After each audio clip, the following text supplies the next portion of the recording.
Bismillahirrahmanirrahim. Assalamualaikum warahmatullahi wabarakatuh. Perkenalkan, nama saya Yeni Isnaini, S.Kepnes MK. Saya dosen di Prodi Keperawatan Stikers Surya Global Yogyakarta. Saya diamanati di Stikers Surya Global Yogyakarta untuk mengampu mata kuliah keperawatan komunitas, keperawatan keluarga, dan keperawatan gerotik. Kemudian untuk pada mata kuliah keperawatan komunitas, keperawatan keluarga, dan keperawatan gerotik, saya sebagai koordinator juga sebagai dosen. Untuk tim dosen, saya tidak sendiri, tapi ada tim, yaitu yang pertama dengan Dr. Arita Murwani, MKes, kemudian ada Ibu Sri Setiawati, MKes, dan sebagai koordinator saya bertugas membuat SAP, FPS, kemudian ada media pembelajaran di mana ada video setilet, dan juga nanti menyiapkan alat-alat yang digunakan untuk praktikum di laboratorium. Deskripsi mata kuliah keperawatan komunitas. Fokus mata kuliah ini membahas tentang konsep dasar kesehatan dan keperawatan komunitas, program-program kesehatan atau kebijakan dari pemerintah dalam menanggulangi masalah prioritas di Indonesia, asuhan keperawatan komunitas, dan pembahasan yang terkait isu dan kecenderungan masalah kesehatan di Indonesia. Mata kuliah ini berguna dalam memahami konsep dasar keperawatan komunitas dan berbagai area khusus dalam perawatan komunitas, terutama terkait dengan masalah kesehatan yang lazim terjadi di Indonesia. Memahami mekanisme jaminan pelayanan keperawatan komunitas serta isu yang terjadi dalam keperawatan komunitas. Mata kuliah ini adalah prasyarat untuk mengikuti mata kuliah keperawatan komunitas 2. Pada perkuliahan keperawatan komunitas kita ada 13 kali pertemuan. Yang pertama nanti ada overview, di mana kita menyampaikan rencana pembelajaran semester kepada mahasiswa, kemudian menyampaikan apa saja praktikum yang ada di keperawatan komunitas, kemudian ada juga tutorial yang ada 2 kasus. Kemudian untuk pertemuan kedua ada pengantar kesehatan komunitas. Kemudian yang ketiga ada pengertian kesehatan, indikator sehat, karakteristik, dan perilaku sehat. Yang keempat kita nanti akan membahas tentang konsep kesehatan pariwisata khususnya di komunitas.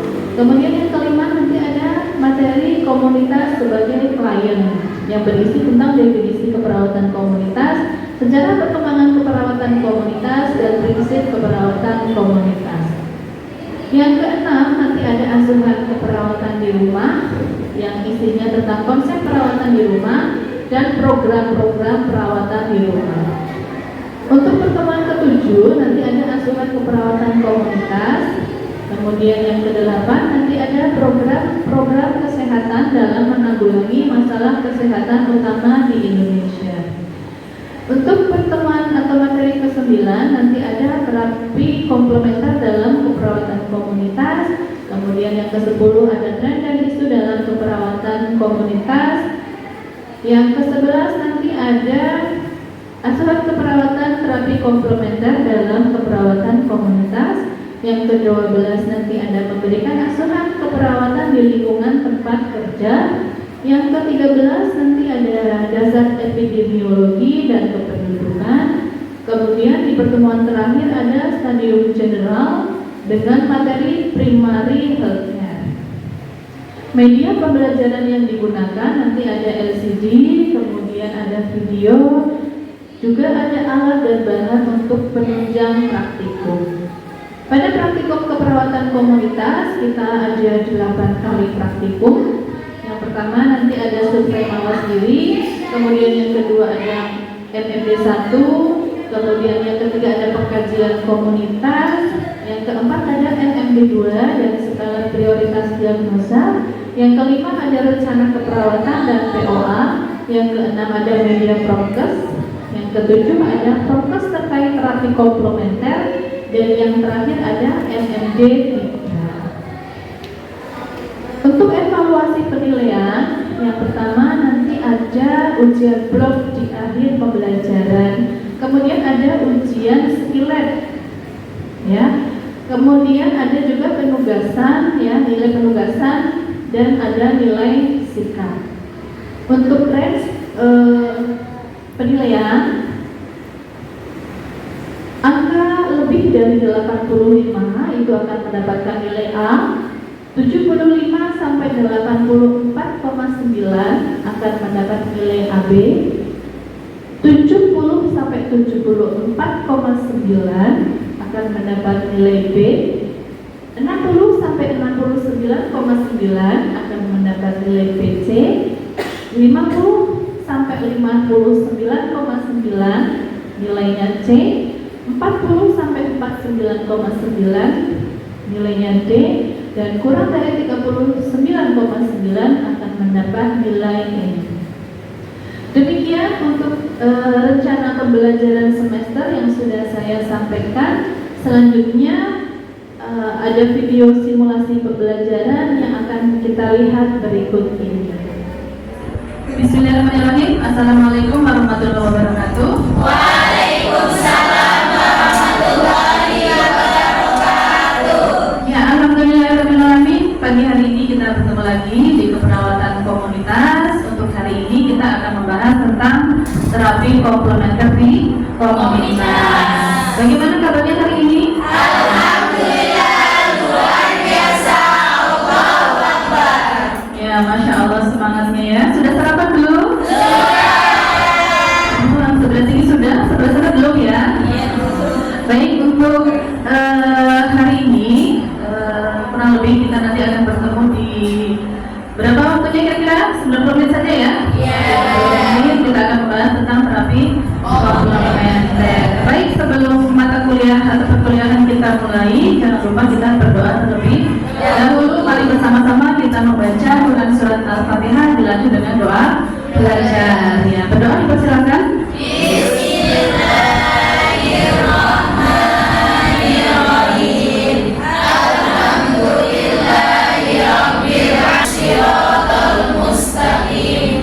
Siratal ladzina an'amta 'alaihim ghairil maghdubi 'alaihim waladdallin. Amin. Bismillahirrahmanirrahim. Raditu billahi rabba wa bil islami dina wa bi Muhammadin nabiyya wa rasula. Rabbi zidni ilma warzuqni fahma. Amin. Ya, berdoa cukup. Baik, sebelumnya kemarin kita sudah membahas tentang keperawatan komunitas, ya, konsep keperawatan komunitas. Masih ada yang ingat tentang konsep keperawatan komunitas? Ya, boleh tunjuk tangan salah satu. Jadi keperawatan komunitas adalah keperawatan yang tidak hanya melihat individu yang sakit, tetapi seluruh kelompok masyarakat di mana individu itu berada. Seperti contohnya kita menaungi sebagai keperawatan, kita menaungi masyarakat untuk memberikan perawatan pada masyarakat. Ya, baik, terima kasih untuk jawabannya Mbak Bunga ya. Ya, beri aplaus untuk Mbak Bunga. Selamat siang. Ya, jadi untuk keperawatan komunitas itu lingkupnya memang lebih. Kita lanjut ke materi hari ini. Tidak lupa saya sampaikan IRK ya, tahu ya, Islamic Relation Knowledge ya. Bisa terbaca yang belakang? Bisa. Ya, jadi di sini adalah kesembuhan atas seizin Allah. Di sini adalah sebuah hadis ya, hadis riwayat Muslim ya. Setiap penyakit ada obatnya. Apabila ditemukan obat yang tepat untuk suatu penyakit, akan sembuhlah penyakit itu dengan nama Allah. Ya, jadi sakit apapun dengan ikhtiar Bismillah, harapannya kita akan sembuh, begitu ya. Ada yang sedang sakit hari ini? Tidak, sehat semua ya. Oke, kita lanjut ke terapi komplementer. Di sini ada pengertian terapi komplementer menurut WHO. Bisa teman-teman baca, adalah praktik perawatan kesehatan non konvensional ya, yang bukan bagian dari tradisi pengobatan suatu negara dan belum terintegrasi sepenuhnya ke dalam sistem perawatan kesehatan utama. Ya, kemudian terapi ini digunakan sebagai tambahan atau pelengkap. Jadi tidak boleh meninggalkan terapi yang perawatan kesehatan utama. Ya, kemudian terapi ini digunakan sebagai tambahan atau pelengkap. Jadi tidak boleh meninggalkan terapi yang utama, yaitu terapi medis ya, atau farmakologi. Jadi hanya sebagai tambahan saja. Ini masih dengan pendahuluan ya. Di sini ada contoh ya. Contohnya adalah penyakit hipertensi. Kenapa penyakit hipertensi? Karena banyak ya. Ini ada captopril, amlodipin gitu ya. Kemudian untuk terapi komplementer yang bisa kita berikan ya, contohnya di sini adalah pemberian daun salam. Tentunya kita tidak boleh hanya memberikan contoh saja, tapi itu harus sudah ada penelitian yang dilakukan. Ya, daun salamnya diapakan, gitu kan? Ya, direbus kemudian diminum ya, sehari misalnya 2 kali seperti itu ya. Ada juga bawang putih. Ya, itu contohnya. Kemudian ada akupunktur. Sudah pernah dengar akupunktur? Sudah. Atau mungkin ada yang sudah rutin melakukan akupunktur? Tidak. Belum ya, tapi sudah tahu ya. Di sini ada akupunktur. Kemudian ada contohnya lagi terapi modalitas ya. Ada senam. Ada yang rutin senam di sini? Sudah. Yang mana? Coba angkat tangan rutin senam. Rutin olahraga ya, tidak harus senam ya. Oke. Kemudian ada pengobatan tradisional. Nah, di Indonesia itu banyak sekali contoh dari pengobatan tradisional, salah satunya jamu. Ada yang suka minum jamu? Suka ya. Ya, jamunya tentunya itu juga sudah melalui beberapa penelitian gitu ya. Jamu juga banyak jenisnya. Misalnya yang lagi menstruasi, jamunya apa contohnya? Ya, ada kunyit asam ya. Ya, itu bisa bikin sendiri, bisa juga beli ya. Contohnya itu ada juga mengkudu ya. Buat mengkudu untuk apa? Iya, itu hipertensi. Jadi pilihannya itu banyak ya. Oke. Yang selanjutnya terapi. Apa itu pengertian dari terapi? Bisa teman-teman baca di sini.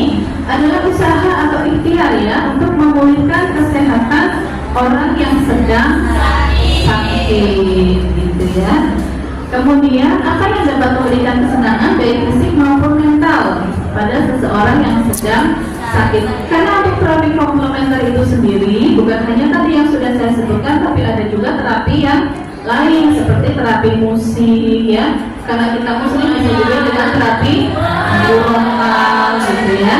Terapi bermain itu juga boleh ya. Kemudian di sini ada pengertian dari terapi komplementer ya, bisa teman-teman baca di sini. Kemudian tujuannya untuk apa? Yaitu untuk mendukung pengobatan yang utama, untuk meningkatkan kualitas hidup dari klien ya.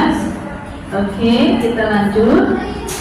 Nah, kenapa terapi komplementer? Kira-kira ada yang bisa jawab? Ya, boleh. Silakan. Ibu izin menjawab kenapa harus terapi komplementer. Alasannya yang paling umum yaitu orang menggunakan terapi komplementer ini adalah untuk meningkatkan kesehatan dan kesejahteraan, dan juga menurut dari Wilnas di mana itu mencakup kesehatan yang optimum seseorang baik secara fisik, emosional dan spiritual. Dan juga terapi komplementer ini berfokus pada kesejahteraan yang berhubungan dengan tubuh, pikiran dan spiritual. Terima kasih.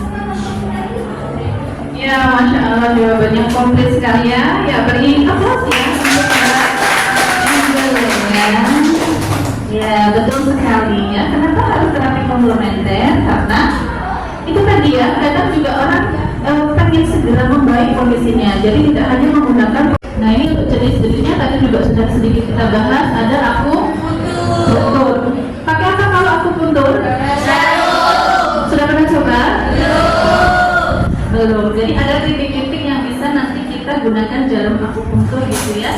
Ini juga membuat pasien merasa lebih rileks, gitu ya, lebih tenang gitu ya, dan bisa membuat sembuh gitu ya. Di sini ya, pelepasan molekul ya, atau pelepasan endorfin. Ini ada contohnya di bagian telinga. Jadi ada titik-titik dari tubuh kita yang bisa kita tusuk dengan jarum akupunktur ya. Nanti bisa kita pelajari lebih lanjut. Ada juga terapi hiperbarik ya. Ini adalah ruang udara bertekanan tinggi ya, bentuknya seperti tabung seperti itu. Nanti kita masuk ke dalamnya gitu ya, dan di situ nanti diberikan oksigen murni. Tapi pasien bisa sambil makan, sambil minum, sambil baca buku gitu ya. Nah, ini contohnya. Nah ini ya, oksigen bertekanan tinggi ya, digunakan untuk memperhalus kulit dan kebugaran tubuh. Pengen coba nggak? Ya, kalau wanita itu ya pengen ya, biar lebih halus ya. Kemudian bisa juga digunakan untuk pasien-pasien dengan gangren. Gangren tahu ya? Apa gangren? Gangren itu luka yang ada pada pasien dengan DM ya. Oke. Ini terapi herbal medik ya, menggunakan obat bahan alam. Oke. Nah, ini beberapa contoh terapi komplementer yang bisa diterapkan di komunitas ya. Ada kunyit. Nah, studi kasus menunjukkan bahwa rebusan air kunyit ya dapat membantu menurunkan kadar kolesterol pada penderita hiperkolesterolemia. Sudah pernah cek kolesterol? Normal? Alhamdulillah ya. Ya, jadi untuk yang kolesterolnya, minum airnya bisa sehari sekali, dua kali gitu ya. Ada juga bawang putih ya. Lansia sering memanfaatkan herbal ini untuk membantu menurunkan tekanan darah ya. Ada bawang putih, mentimun, dan seledri. Kalau bawang putih apa kan? Bisa digeprek ya. Kalau tetangga saya ada yang langsung dimakan. Nah, contohnya pada ibu hamil ya, digunakan untuk mengurangi mual muntah ya. Kalau teman-teman belum pernah hamil ya, ya saya ini sudah pernah hamil ya, nanti insya Allah ya. Jadi seperti ini bisa ya, untuk mengurangi keluhan mual muntah. Kemudian yang selanjutnya banyak ya, ada terapi musik, kemudian terapi pijat dan teknik relaksasi. Ada juga terapi bekam. Ada yang sudah bisa untuk bekam? Boleh tunjuk tangan? Masya Allah, banyak yang sudah punya ilmunya. Sudah rutin berbekam belum? Ya, bekam ini juga sangat bagus ya. Alhamdulillah saya rutin gitu ya, paling tidak sebulan sekali untuk melakukan bekam, dan itu tubuh jadi sudah punya judul skripsi belum? Ada yang terkait terapi komplementer? Ya, apa nggak judulnya? Oh, aromaterapi, Masya Allah ya. Ini saya dan tim ya, ada Bu Sri Setiawati, saya dan lain-lain gitu ya, meneliti tentang terapi senam ergonomis. Ya, ini untuk lansia ya. Ini di komunitas dan respondennya adalah lansia. Lansia itu kan sering nyari lutut ya. Kalau yang ini mungkin masih oke lah ya lututnya ya. Tapi kalau yang usianya sudah 50 tahun ke atas gitu ya, itu sering mengalami yang namanya nyeri lutut. Dan di sini bukan ya? Ya, menerima, memahami dan mengelola emosi ya. Jadi dengan cara ini mengurangi kecemasan pada lansia ya, dengan cara teknik 3M. Ada satu lagi, senam asma. Sudah pernah belum dapat materi ini? Ya, ini juga upaya ya untuk menurunkan kekambuhan pada penderita asma. Seperti kita tahu, asma itu pada kondisi tertentu bisa kambuh. Teman saya ada itu kalau perubahan musim ya, dari panas ke dingin, asmanya pasti kambuh, sesek gitu ya. Iya, jadi nanti boleh mencoba dengan senam asma untuk menghindari kekambuhan. Oke, jadi itu contoh beberapa penelitian yang sudah dilakukan terkait dengan terapi komplementer. Jadi ada banyak sekali, dan di komunitas itu bisa kita lakukan. Ya, misalnya kita mengkaji suatu wilayah A, ternyata di sana banyak ibu-ibu gitu ya, usia dewasa gitu ya, sekitar 40, 30, 40 tahun yang mengalami hipertensi. Nah, itu bisa diberikan intervensi dengan tadi contoh-contoh yang sudah ada, bisa dengan timun, seledri, bawang putih gitu ya, diberikan intervensi. Kemudian bagaimana kondisinya setelah diberikan intervensi, itu contohnya. Oke, baik, ada yang mau disampaikan? Sudah cukup. Sudah cukup? Bisa dipahami apa yang saya sampaikan? Baik, kalau begitu kita kita cek dulu apakah tadi sudah bisa dimengerti apa yang saya sampaikan terkait terapi komplementer. Oke, yang bagian sini, apa itu terapi komplementer? Untuk meningkatkan kesehatan dan kesejahteraan atau bunyi rendah.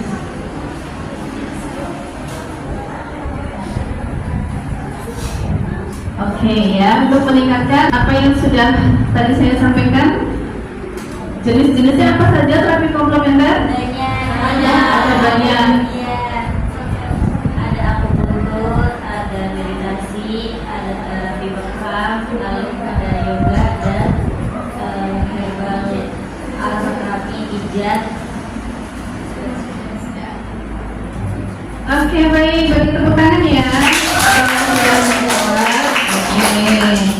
Baik ya, untuk materi hari ini saya cukupkan. Nanti untuk materi akan saya kirim lewat WA atau kelas ya. Atau kelasnya masih sama? Oke ya. Nah, ini contoh patung ya. Ada titik-titiknya untuk kayak akupuntur. Dia titiknya di mana saja gitu ya. Di lab ada ya? Ada. Nanti bisa untuk belajar yang selanjutnya. Baik, sebelum saya akhiri, tidak afdol kalau tidak diberi tugas ya. Ya, jadi ada tugas. Oke, jadi dari kelas ini silakan dibagi menjadi 4 kelompok gitu ya. Besok pertemuan berikutnya saya minta teman-teman untuk membuat tugas disertai dengan jurnal yang mendukung paling tidak 2. Oke, boleh ya, lebih dari 2 jurnal juga boleh. Ada yang mau disampaikan sebelum kita akhiri? Cukup ya. Oke, baik. Saya rasa cukup untuk materi hari ini. Mudah-mudahan apa yang kita pelajari hari ini kelak bermanfaat. Ya. Jangan lupa untuk tugas berikutnya ya, di pertemuan berikutnya. Jadi besok untuk pertemuan berikutnya kita langsung presentasi ya. Ya, ada 4 kelompok, masing-masing silakan maju dipersiapkan ya. Oke, baik, saya rasa cukup. Kita akhiri pertemuan kita hari ini dengan membaca hamdalah dan doa kepada majelis bersama.